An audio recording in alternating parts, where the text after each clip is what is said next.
Disclaimer: the views and opinions expressed in this episode are those of the guests and do not necessarily reflect the official policy or position of USA Global TV and Radio. The content presented is for informational purposes only and is intended to foster open discussion and debate. Viewer discretion is advised. USA Global TV and Radio does not endorse any particular viewpoint and encourages viewers to seek out additional information and perspectives. Saving America with Dr. David D. Schein.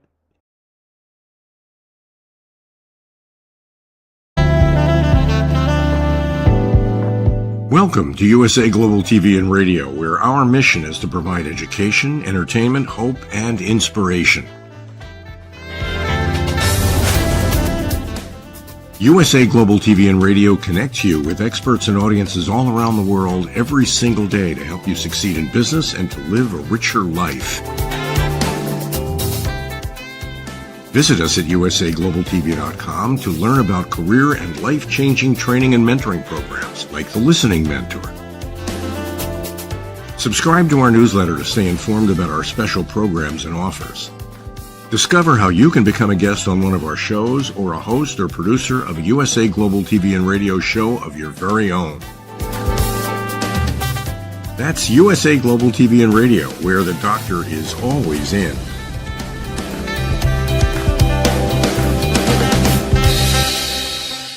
Welcome to Saving America. This is your host, Dr. David D. Schein.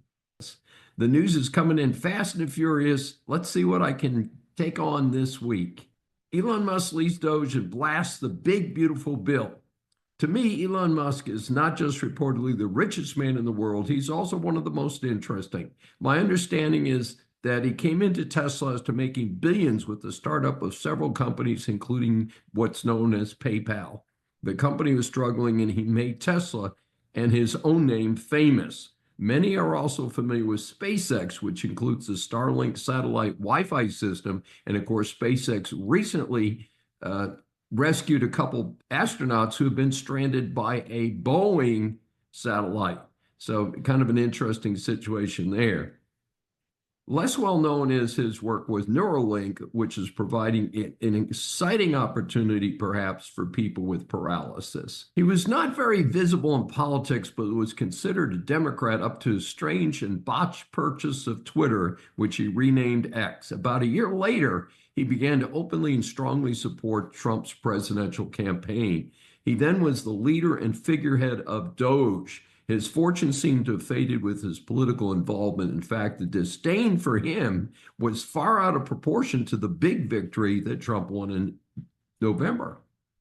Elon left Doge on May 30th and subsequently set off a media bomb with his strong criticism of Trump's big, beautiful bill. He called it a disgusting abomination. That's a quote. The media has gone crazy on the split between Trump and Musk. I can see both sides of this breach. Trump's tax cuts helped stimulate the economy before the COVID-19 disaster. Absent this pending bill, those tax cuts will go away. That will crush the Trump agenda and many middle-income taxpayers, including yours truly. At the same time, Musk has put his heart into cutting the government waste. This is critical since the federal debt is crushing future generations, and the end to wasteful spending must happen. The proposed bill does increase the federal deficit, based on my observations, about $2.5 trillion. That is terrible. I'm hoping the Senate will cut some of that pork. In the interest of full disclosure, my financial advisor had me make a small investment in Tesla shares about 3 years ago. They've been underwater most of the time since then. So Elon returning to Tesla is a positive for me as well as other shareholders. I anticipate his other business interests are happy to have him back on board as well. American Schein, Boulder, Colorado terrorist attack. I am saddened to learn of the terrorist attack in Boulder, Colorado. I was there to speak at seminars in 2004 and 2005. Ironically, it's one of the most peaceful and liberal places in America. So it's the last place that anyone would expect an illegal alien to firebomb a peaceful protest calling for the release of the hostages held by Hamas. Not all protesters were Jewish. At last report, 15 were injured, including a dog, Two of them critically. One of the injured was a Holocaust survivor. The terrorist is in custody. He has shown no remorse for the attack. Not sure how he expects to support his 5 children while he is likely to spend the rest of his pathetic life in prison. I prefer that he get the death penalty, but that's not likely to happen. I call again not just for the end of anti-Semitism, but for the end of the recent push to persecute religious persons. I caution Catholics and other religions that if the current attempt to stifle the Jews is successful, they will be next. Further, the rhetoric of violence needs to be quashed, and the famous call for peace and love, folks, needs to return. How do Europeans view Americans? After about 3 weeks in Europe, many have asked me to comment on how the Europeans see the Americans. First, my observations are personal. I cannot speak for the entirety of the European people, just as I do not speak for all Americans. I am a professional interviewer and as a frequent traveler, try never to be the ugly American.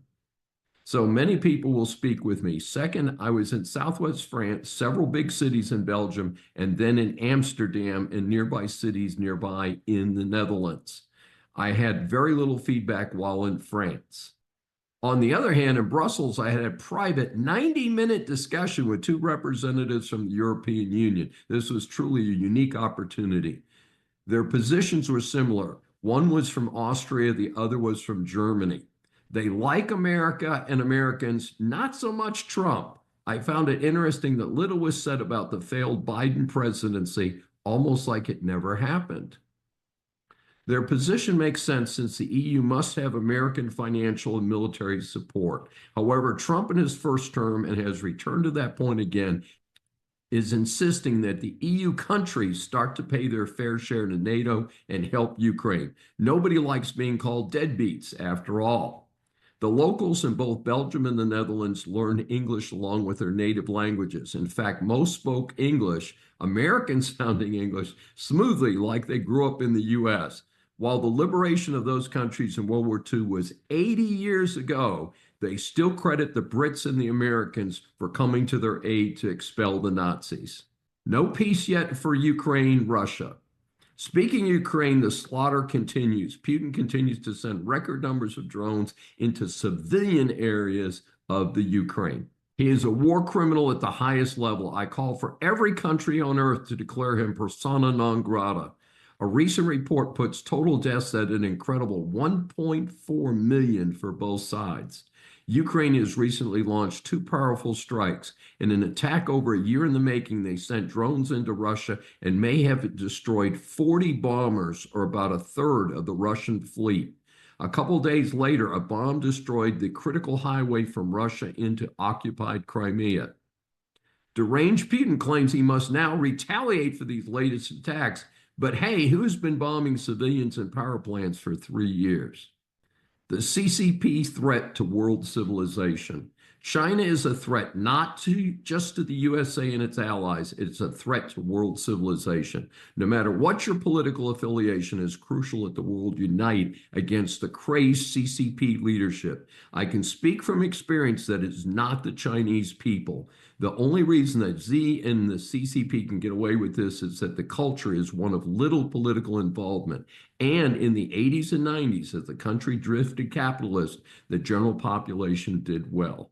Xi has deliberately tried to walk that success back and restored the failed Marxism of his predecessors. Not only is this ridiculous on its face, it's likely to lead to the end of civilization as we know it on Earth. For proof of this, the origins of the COVID-19 pandemic tied to a lab in Wuhan, China. Millions died and the financial losses were substantial. Fortunately, it appears that China, which cannot be trusted to tell the truth about anything, has lost more people and more wealth than any other country due to this ridiculous leak that happened at that lab. Over the last 5 years, there have been repeated reports of spying by Chinese or for the CCP. I have called on much more dramatic penalties for those spies. Maybe that will happen under the Trump administration. Hasn't happened so far. The very latest is a biological threat stopped at the border by the FBI. A reported Chinese scholar at the University of Michigan was caught trying to smuggle in a biological pathogen. Apparently, this happened months ago, but we're just now finding out about it. This could have been used as a terrorism weapon to destroy food crops. The woman and her boyfriend were arrested. However, I believe in the report it says the boyfriend has now gone back to China. Why is he not in a jail cell? She's been found to have sworn her allegiance to the CCP. A week earlier, another Chinese University of Michigan student was charged with illegally voting in the 2024 election, and he allegedly has already fled the U.S. Why was he allowed to escape? A side note is that last October, 5 Michigan graduates from China who were found on a military facility in northern Michigan in 2023 during a U.S. National Guard training exercise with members of the Taiwanese military. For some reason, the 5 were released and have all returned to China. Why are they not in jail cells? Again, time for long prison sentences and the death penalty applied in the most serious cases. We Americans must demand that our law enforcement rise to the high threat level we are facing. America and its allies must return to the pre-1970 approach of sealing off China until its financial failures allow the sensible people over there to take over. All rise. Our series Interviews for Saving America establishes that the world is full of interesting people. Once you hear from our next guest, I'm sure that you'll agree that she deserves the moniker of interesting person. Saving America welcomes Paulette J. Buchanan. Thank you for having me on your show. I appreciate it. And I hope that the information I give to people will definitely pique their interest and, get people interested in this topic. Well, we're going to tell people a little bit about you. You've earned an MA in European History and a BA in History and Political Science and Public Policy. You're a former educator who's taught courses across all levels, even at the Navy Education Office on the Groton, Connecticut submarine base. Since 2007, she's worked alongside other victims and legislators in effort to bring about needed changes in the law to better protect individuals and society. She's a member of International Cultic Studies Association and speaks about topics such as cults and the law. She's the author of Fighting for Justice, Religious Fraud, Mental Illness, and the Collapse of Law and Order. This book tells the true story of her quest to protect herself and her family from the abuse and attacks of her brothers that continued from childhood into adulthood. We welcome her back for her second visit to Saving America to update our audience on this important topic. Yes. I wrote the book actually at the suggestion of a civil rights attorney when I explained to her the lengthy details of everything that we were going through that included death threats and things like that, primarily from one brother, but the other brothers kind of joined in. They have their own series of problems, mental health problems. But yeah, we were getting death threats. And again, my brother, the primary one, is claiming to be a religious leader, calls himself a pastor, claims that he runs ministries, and basically scams and dupes people on the internet into believing this. He has no qualifications for any of this. And he just unleashed himself on me through the use of the internet. Through defamation that was absolutely horrific. I'm an educator around children. He was accusing me of being a child abuser. He was accusing me of being a domestic terrorist. All kinds of crazy things. And we worked with our legislators. We worked with law enforcement.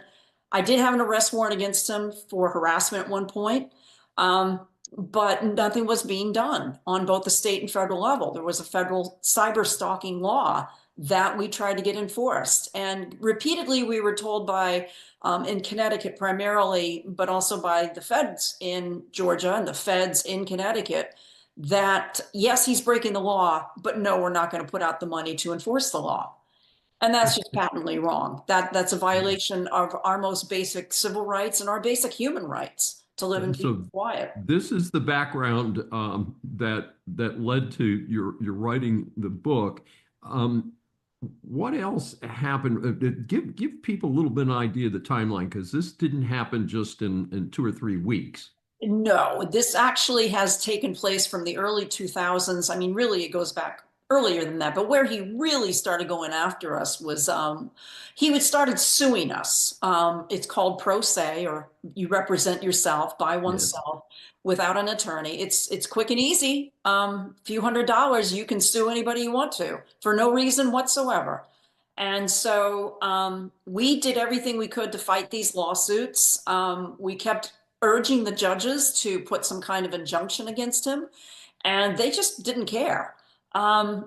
We won every lawsuit. He sued other people, his ex-wife, a church that he was once involved with, his ex-wife's husband. He's probably sued a good number of people. We're just not aware of the full scope of it. In the end, he ended up suing our attorneys and judges.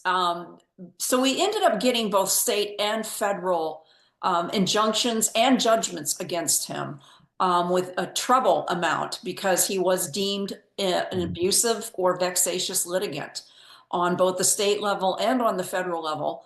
And so we have permanent injunctions against him because of this. But nobody should have to go through 9 lawsuits. It took 9 lawsuits to finally get full, complete justice. And we have been able to recover some of the judgment that we won against him. I consider it a miracle because he is making money under the table somehow. He takes Mediterranean cruises and he takes other types of trips, and he can't do that on the income that he has claimed in the courts that he makes. So there's something kind of cheesy going on there, but And I yeah. did want to ask you, tell us what jurisdiction you said you did get a federal injunction. What court, of course, federal courts sit in particular Right. states, and you have state courts. What states are we dealing with here? It wasn't until we moved to Tennessee that we got the state judgment. That was the Okay, you moved to a more injunction. conservative jurisdiction that Absolutely. tends to be more protective of civil Yep. rights, though also, generally speaking, in the South, we've seen more protection of religious rights. But in this case, I think that the judges saw pretty quickly that they didn't regard this as a religion that they, a traditional religion that they would normally protect, right? Exactly. Yeah, we were actually told by victim advocates in Connecticut, because of how dangerous my brother has proven himself to be. You need to flee to another state. You're never going to get Yes. justice in Connecticut. And is he Yeah. still in Connecticut, though? Is Oh he no, still operating? he's been in Georgia the whole time, Okay. in Fulton County and now in Gwinnett County. And so, These are big counties in Georgia, by the way. These are right, and both highly populated counties. Yes. right, we've all heard about Fulton County. Oh, So, yeah. It's um, quite a sight. What year did you publish your book? Just so we get that on it, the it, record it here. was at the end of, I believe, 2020. Let me think about this. 2021. I'm trying to remember, Okay. because it's, yeah. And, but yeah, we got the other federal injunction through the Northern Georgia federal courts. Yeah. Okay. Okay. So, And and then what we wanted you to visit on, because you caught us up at where we were in our first interview. What you have been working, especially subsequent to the publication of your book, on the legislative front to make it easier for you and others who are being harassed by such people to get some help. And so what has happened there? yeah, just to kind of backstep a little bit, back in 2018, when he sued us here the first time, we contacted our legislators, and there was already a bill being proposed that would address abusive litigation. And we urged our legislators to join in with that. We told them our story. And so, consequently, with our story added into other victim stories, that law was passed, to stop abusive litigation and to impose penalties against people, such as permanent injunctions and judgments against them. Um, since that time, we have been trying to address other issues related to, like, for example, religious fraud.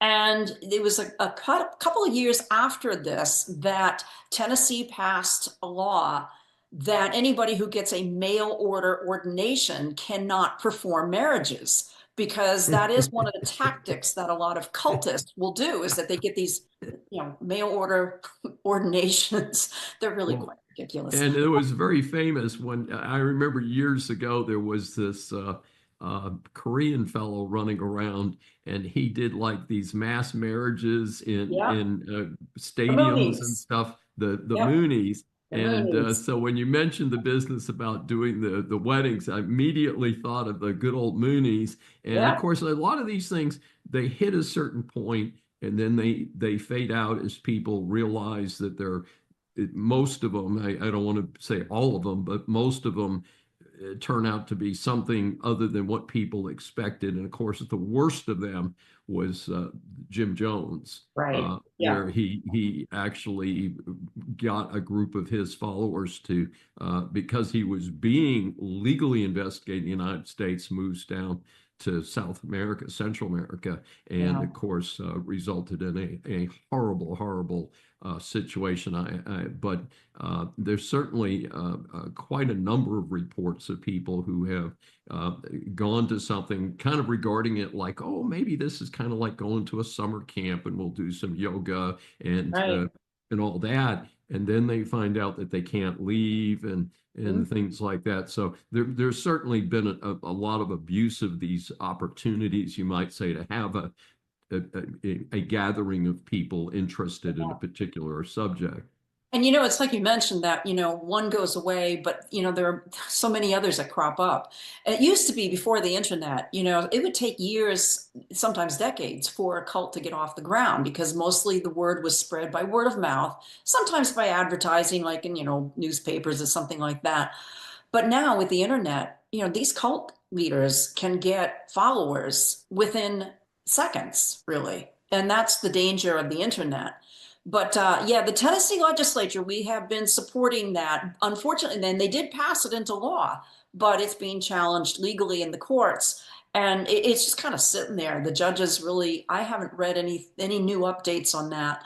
But some other things that we've addressed is Tennessee, and I think some other states as well, have passed laws that put harsher penalties on clergy when they commit sexual offenses, either against children or against adults. And of course, I think we've all been reading in the newspapers over the last several years that there have been a statute of limitations that have been extended for Yes, child victims of sexual abuse by clergy.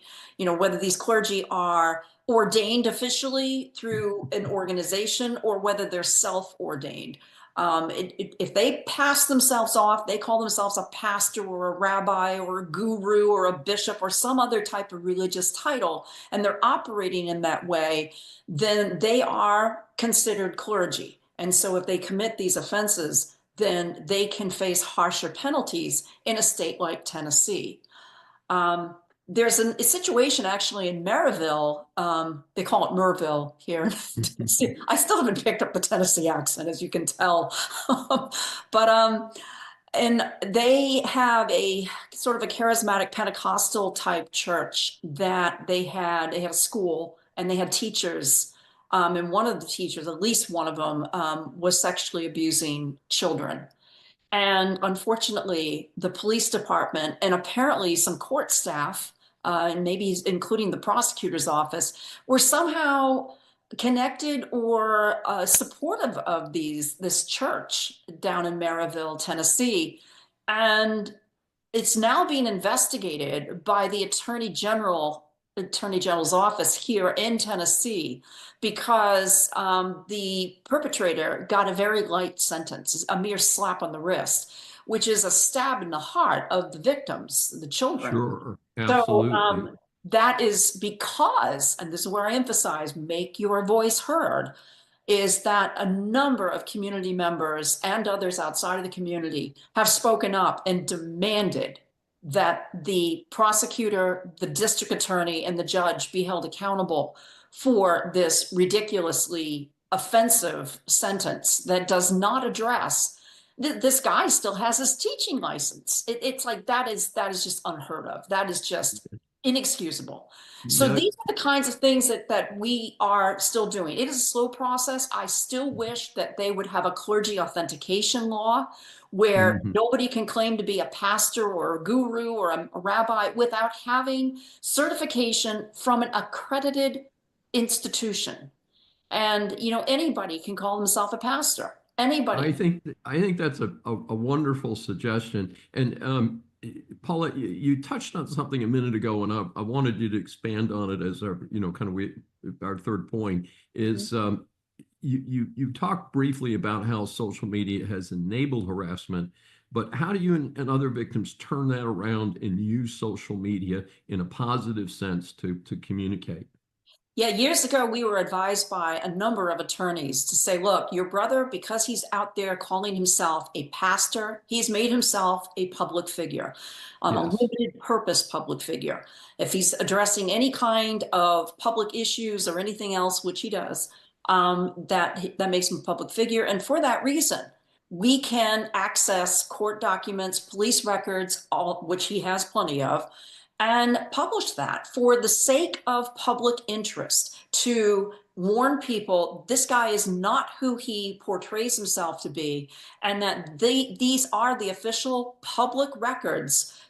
Police records and court records are public unless deemed otherwise by a judge. They are considered public record. And with that, you can use that to publish information. And far more people are doing that against these religious frauds, these cult leaders, these abusive clergy. Sometimes they're in denominations, sometimes they're just freewheeling it. And that is an important thing to remember, that we have a voice, that we have a free speech right to defend our names and reputations. Many times it's the tactic of cults to beat down people with defamation, to basically assassinate their character so Yes. that they can appear to be pure as the driven snow themselves. So we did that. We published information on the internet about my brother, and about anybody associated with him who also aided and abetted him. Now, also, what has been wonderful is that the US Congress, this is almost unheard of, where you have substantial bipartisan support in both the House and the Senate, given our divided times as they are, how divisive things are, that we were able to get passed in our legislators the Take It Down Act. I don't know if you've heard of that, but it has to do with anybody who's publishing information, primarily images, and in such a way that is sexually insulting to the person, whether they are engaged in intimate acts or whatever, or using AI to make them appear to be posing nude and things like this, or doing lewd acts of any sort. And this is actually very timely because I just saw that Senator Ted Cruz here in Texas has Yes. proposed a new law that would ban trashing your former girlfriend and running images. And of course, now you don't even need to have taken a nude picture of your girlfriend. Right. You can just take her face and put it on a nude AI body, and Exactly. it's gotten really out of control. So I'm not I'm not endorsing Ted Cruz or not, but I'm just saying that I think that the law on a federal basis, I think, makes a lot of sense, because sometimes I get concerned because the internet is international and all that. Right. I did want to ask you quickly a follow up on that. Are there any particular sites? I mean, are we talking Facebook or is there any particular site that you find is particularly helpful? Because we also have things like Nextdoor, like I'm in my neighborhood's next door and things like that. I didn't know if you found a particular set of sites or sites that have been more useful than others for the They concerned all citizens. come with benefits, but they also come with risks. And that's Sure. just the nature of the beast with the internet. And as you said, it's global. So, I mean, it really is a huge problem with how much can you control. The Take It Down Act, which has now become law, is great. But it's kind of like the federal stalking law. We tried to get that enforced. If you have a U.S. attorney or assistant U.S. attorney who is not willing to enforce the laws, and that's the problem we're seeing in a lot of areas in our country, where laws just are not being enforced by the police or by the district attorneys or state's attorneys or by the judges themselves. And so that's the crux of the matter. This is a great law. The federal cyber stalking laws were great laws, but can we get them enforced? And that is the issue. Absolutely. And the only way we can get that done is really put pressure on our judges. In some cases, judges are elected. In a lot of cases, they're appointed. But whatever the case is, we need to make our voices heard. That, and especially if we ourselves have been victimized in this way, we need to make our voices heard. I have dealt with people who have gone through far worse than I have, as bad as the situation has been. And I know the despair you can feel when it's like, nobody is helping me. My tax dollars are paying for these officials to do their jobs, and they're not doing their jobs. And so I think collectively, victims need to not give in to despair, but really utilize anger in a good way and keep persisting. Be that pain in the neck, be that squeaky wheel, and just keep persisting in insisting that your rights be upheld and Well, your voice is heard. thank you so much, Paulette J. Buchanan. How can our audience get more information about you, your efforts regarding cults, and of course, your book? My book website is fightingforjusticebook.com. And on that site, there is some more information, but you can also link to Amazon.com. You can look up my book even like in Walmart or Barnes and Noble. It's sold there as well. And also we have another site called stopabusivelawsuits.com. And that includes a boatload of information, a lot of documentation. It is an extensive website, but it backs up a lot of what I wrote about in my book. Please proceed. Continuing with the bad news is the rambling nuclear talks with Iran. Enough is enough. They are not going to make a deal since these are the most deranged of the three major threats to America. The longer this goes on, the more nuclear material they can assemble. Time to bomb, bomb, bomb Iran, as one popular song from 1980 by Vince Vance and the Valiants suggested. Only hit military and research facilities. The civilians in Iran have had enough. They are already prepared to rise up and save their country. Back in the Obama administration, there were clear-cut paths to which this were ignored. Let's provide financial and military support to the people to rid themselves of this cancer on their country and support a democracy there. As a longtime conservative and a professional educator, I love it when the liberals paint themselves into a corner. I was inspired by a story by David Strom in Hot Air titled, "After Ruining Education by Dropping Phonics, Liberals Discover Phonics Work." As a parent and grandparent, I cannot imagine teaching English to little children without sounding out the words. That's how we all learned, right? Well, that is until the liberals took over education, ignoring the way we humans learn language and to speak it. The push has been underway to teach differently. Not surprisingly, we've had massive national failure across our early grades. Strom's article claims that phonics are making a comeback, however.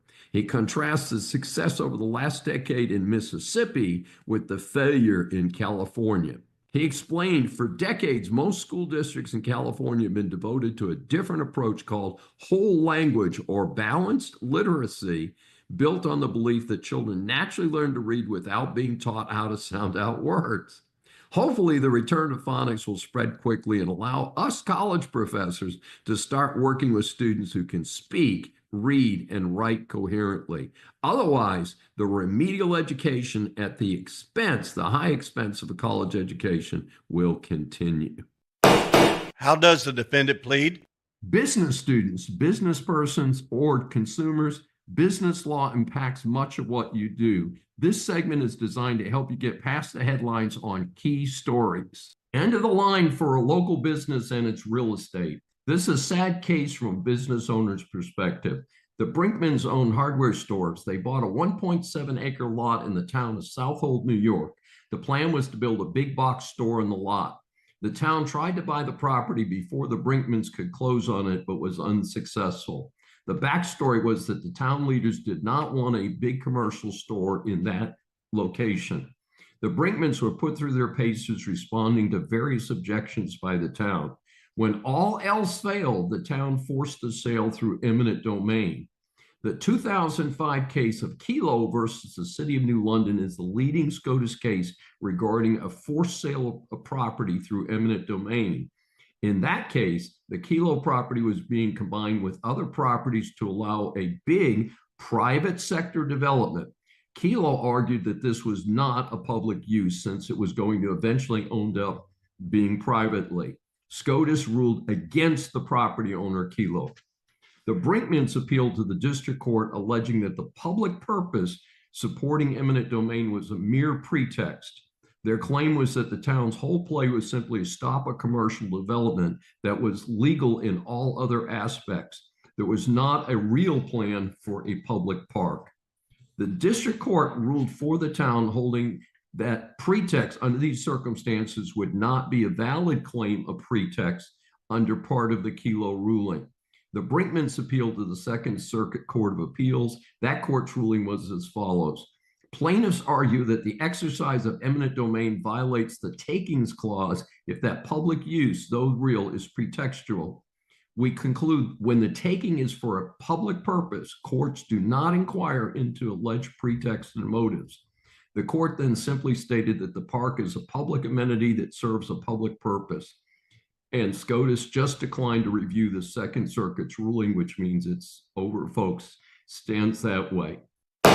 Please raise your right hand. Supreme Court rejects Michael Cohen's civil rights claim against Trump and other officials. The Supreme Court rejected disbarred lawyers Michael Cohen's efforts to revive a civil rights claim against the former client of his, Donald Trump. And of course, he threw in a bunch of other federal officials who were in office in the year 2020.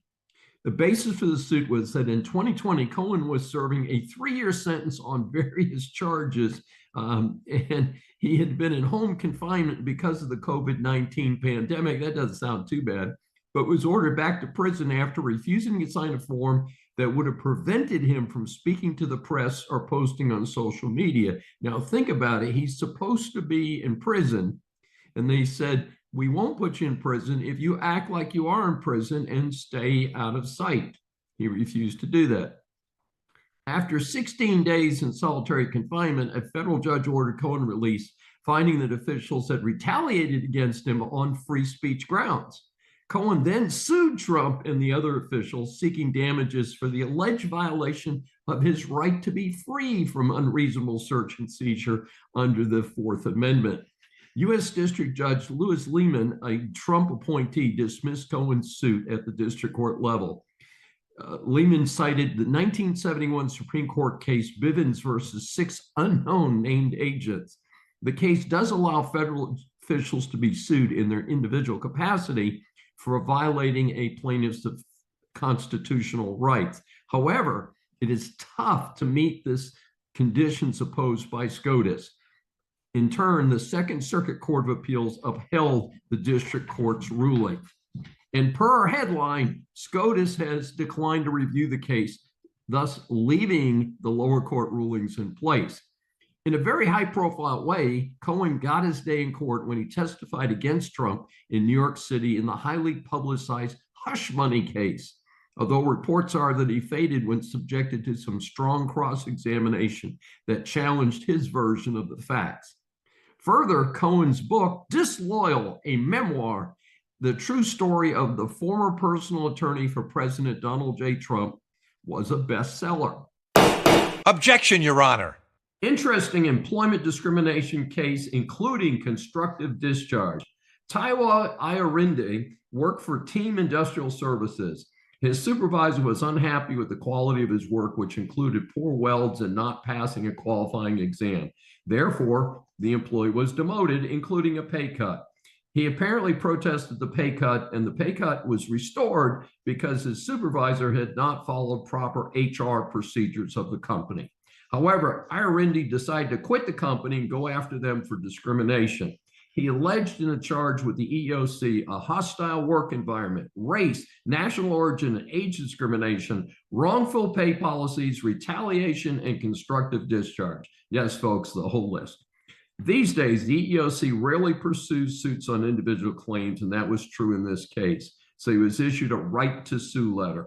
This allowed him to file suit within 90 days, and he did timely file a lawsuit. Then things got interesting. Iorinde filed for summary judgment. That would be based on the facts being so clearly in his favor that trial would not be required. In turn, the employer filed for summary judgment. The judge in the trial court granted the summary judgment to the employer. So IRND filed an appeal. The appeals court agreed with the trial court that IRND did not provide sufficient evidence to support his claims. Specifically, IRND failed to show that he was treated less favorably than similarly situated employees outside his protected group. This is necessary to establish a prima facie case of race discrimination. Additionally, the court found no evidence of retaliation, and he had not exhausted his administrative remedies with regard to constructive discharge and hostile work environment claims. Note that constructive discharge is a tough case to prove. The employee must prove that things were so terrible at work that he had to quit. May I remind you, you're still under oath. As we grow up, a common reference for success or failure is the letter grade. Whether we're in grammar school or college, we all want an A grade and certainly regard an F as a big failure. Here at Saving America, we scan the news for reports of celebrities, politicians, or others who just end up in the public eye. So the A grades are awarded to people and organizations for great service to their communities, and the F grades, of course, are unfortunately more common, are awarded to those who need to do a lot better. The badge of dishonor today belongs to Kentucky Senator and until recently Republican leader in the Senate, Mitch McConnell. My regular listeners know that it is critical to focus on ability, not age. Famed investor Warren Buffett, for instance, is 12 years older than McConnell and still plenty sharp. But then again, he's in the private sector and has to perform for his investors. So my criticism is based on the ludicrous fact that McConnell has been in politics for 49 years. His recent well-publicized fall underscores that it's time for him to go direct to the senior citizens' home and get his butt out of the government entirely. In my book, Bad Deal for America, he is one of the politicians that I feature for having long outlived their usefulness in Washington. Yet another poster child for term limits.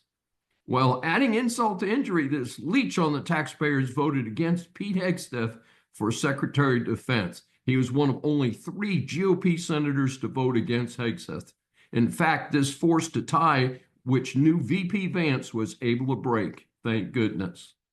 Now, some are okay with the fact that this abuse of the taxpayers is no longer the Senate GOP leader.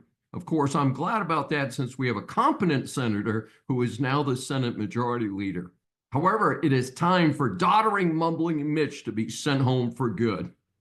So Saving America awards today's F grade to Mitch McConnell for abusing America by far outstaying his welcome in the nation's capital. Motion denied. Switching gears a bit. PRC persecution of Falun Gong spreads to the USA. My audience knows that I've expressed concern about the People's Republic of China persecution of the Chinese followers of the peaceful Falun Gong movement. In the US, Falun Gong has created Shenyun, a performing group which is set up as a nonprofit foundation. Turns out, recently, 2 Chinese agents pled guilty to acting as unregistered agents and bribing an IRS agent to take away the nonprofit status of Shenyun.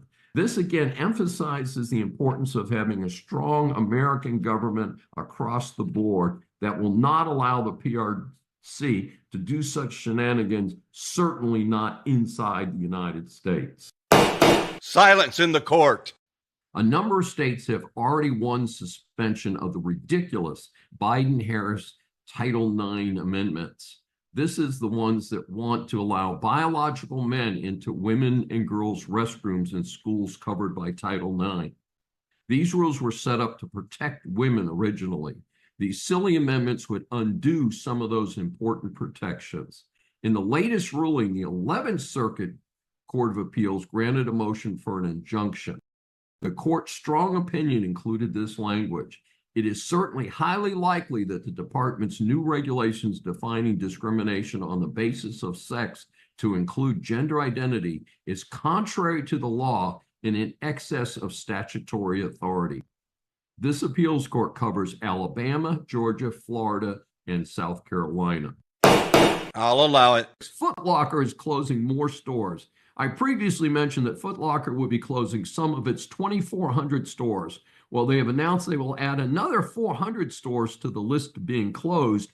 By the way, its brand includes 125 Champ Sports. As I mentioned in previous reports, many large multi-unit operations have been cutting back as the economy changes rapidly. Others include Walgreens, CVS, GameStop, TGI Fridays, Walmart, Pizza Hut, Best Buy, Applebee's, and so on. It's a long list, folks. Interestingly, Foot Locker will be opening larger stores in the future, and the new format stores will exceed 400 locations. So they're going to close a bunch, including the previous announcement, but they're going to be adding these new big fancier stores they're hoping will attract more people.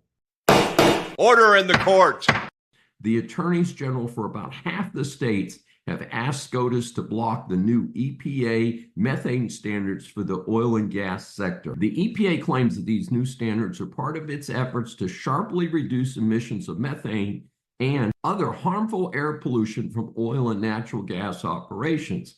However, these attorneys general filed an emergency appeal to prevent the EPA from enforcing the rule that went into effect earlier this year. The basic claim is that the new EPA rules ignore the normal process for using certain technologies to achieve emission controls. Further, the 1 and 2 year time periods for implementation are simply too short. The supporting argument is that these new rules could be very costly, thereby imposing greater costs on consumers. Sustained. In something that should be a classic no-brainer, the U.S. Treasury Department has issued proposed rulemaking to expand the Committee on Foreign Investment in the United States, CFIUS. This is a security committee which is supposed to review land purchases by foreign buyers near dozens of additional U.S. military sites. The proposed rule would increase the power of CFIUS to review land sales near 56 additional military sites. Now, Americans, where has this committee been when the Chinese and its surrogates have been buying up land near military bases all over the United States? I did not even know this committee existed. Let's get with it, folks. We need to get on top of it and stop allowing our enemies to buy land up near our base. Silence in the court. Chevron is leaving California for Houston by the end of this year. According to the report, Chevron has about 7,000 employees here in Houston already and about 2,000 at its headquarters in San Ramon, California. Chevron, of course, is one of the major oil companies in the world. This is a very significant development. I want to extend a warm welcome to the Chevron brass. They will find a pro-business environment here and, at least at the moment, some less expensive housing.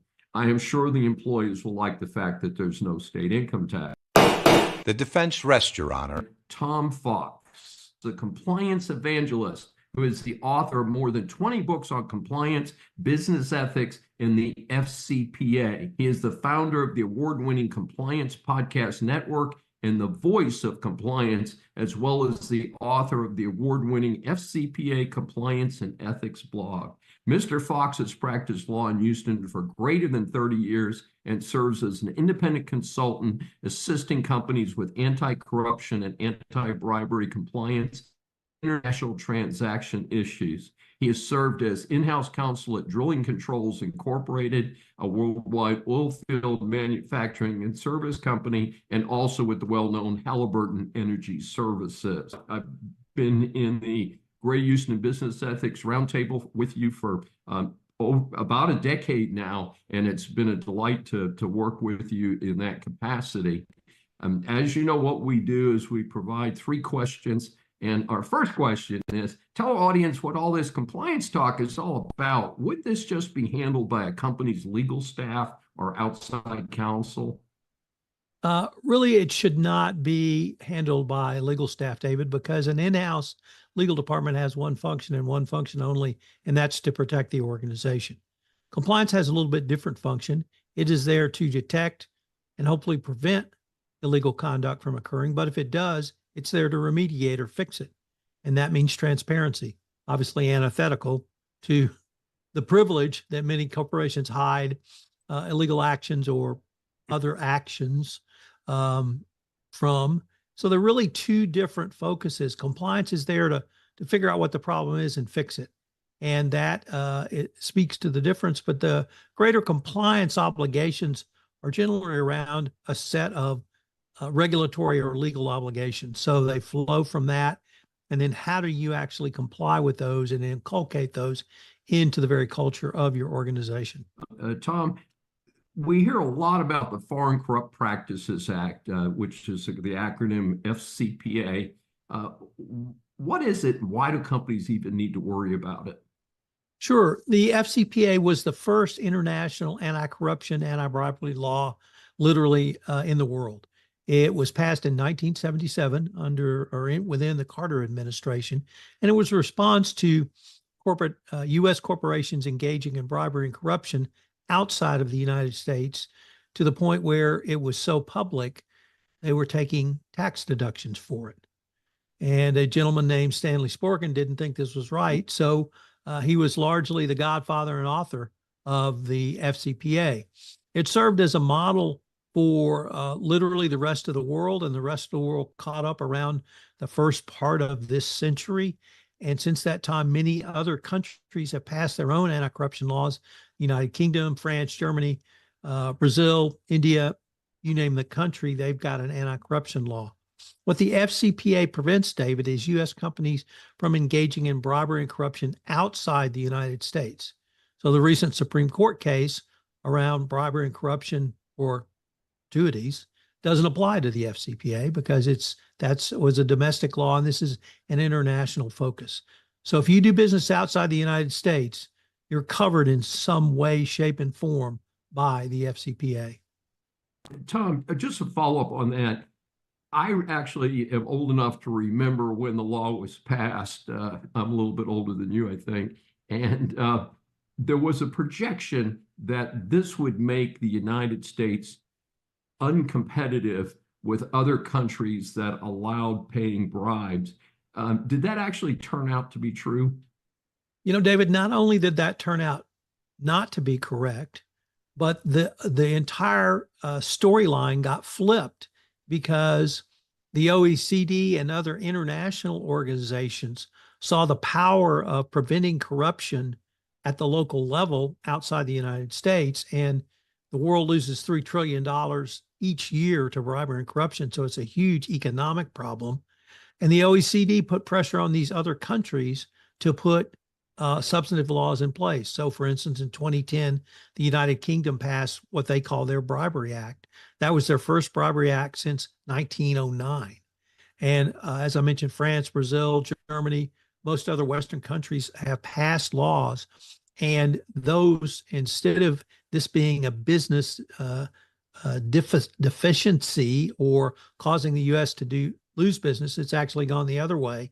And many U.S. companies now are seen as prime providers of services because they do not pay bribes, and the money that they spend in a country goes to that country, not to line the pocketbooks of politicians. That's so helpful, Tom. And our third question, share with our audience about your book, The Compliance Handbook, A Guide to Operationalizing Your Compliance Program. I understand it's now in the 5th edition. And how does that help businesses? Well, I'm going to have the temerity to have a copy right here and show you. But yes, this is my signature work. It is, in my humble opinion, the best one-author volume on doing compliance or operationalizing compliance. David, as you mentioned, some of the companies I work for, I came out of the corporate world when I was exposed to compliance when I was still in the legal department. And it struck me that compliance, properly seen as a business process. Yes, it's in a response to legal and regulatory requirements, but it's really a process. And if it's a business process, you can study it, you can measure it, you can manage it, you can monitor it, you can improve it, because it's just like any other process. So I'm really tried to, for the last 15 years, talk about compliance as a business process, try to explain to companies this is not something to be afraid of, because more effective compliance equates to more efficient business processes, and at the end of the day leads to higher ROI and profitability. So that if I believe, as properly seen as a business process, if you implement an appropriate business process to manage a risk, you're going to be a better run company.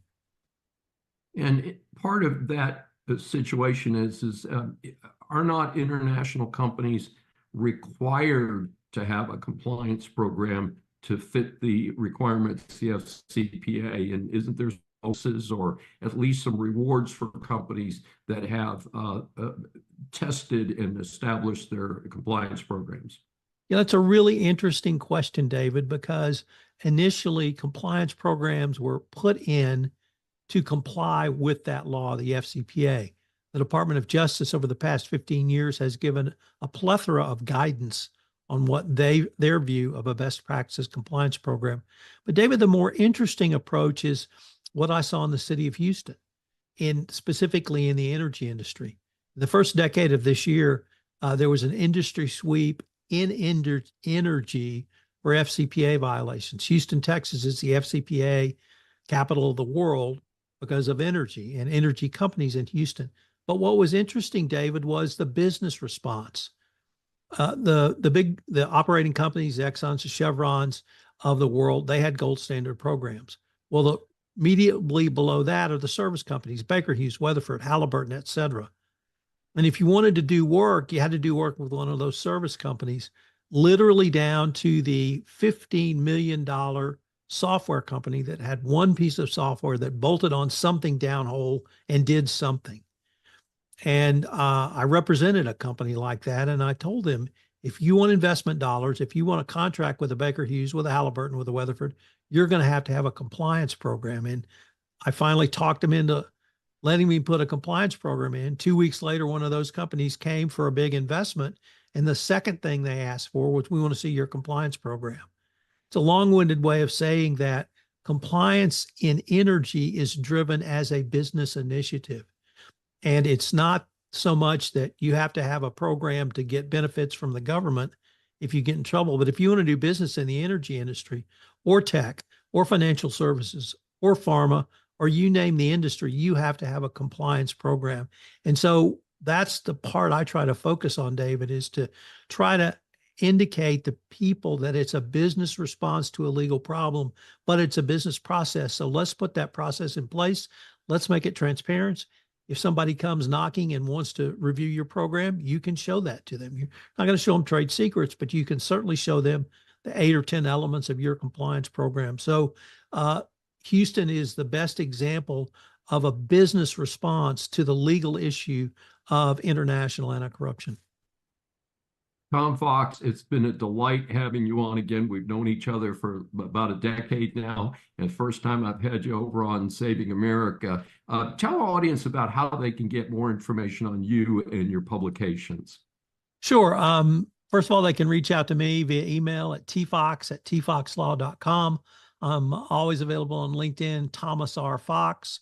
If you're interested in learning more about compliance in the podcast format, I am the guy. I have founded the Compliance Podcast Network, which is www.compliancepodcastnetwork.net. So any of those, you can reach me, and I look forward to catching up with anybody who might want more information on compliance or the Foreign Corrupt Practices Act. This session is adjourned. Thanks for joining me for Saving America. If you have questions or comments, please find me on various social media sites. I'm Dr. David D. Schein, and I will see you next week. Welcome to USA Global TV and Radio, where our mission is to provide education, entertainment, hope, and inspiration. USA Global TV and Radio connects you with experts and audiences all around the world every single day to help you succeed in business and to live a richer life.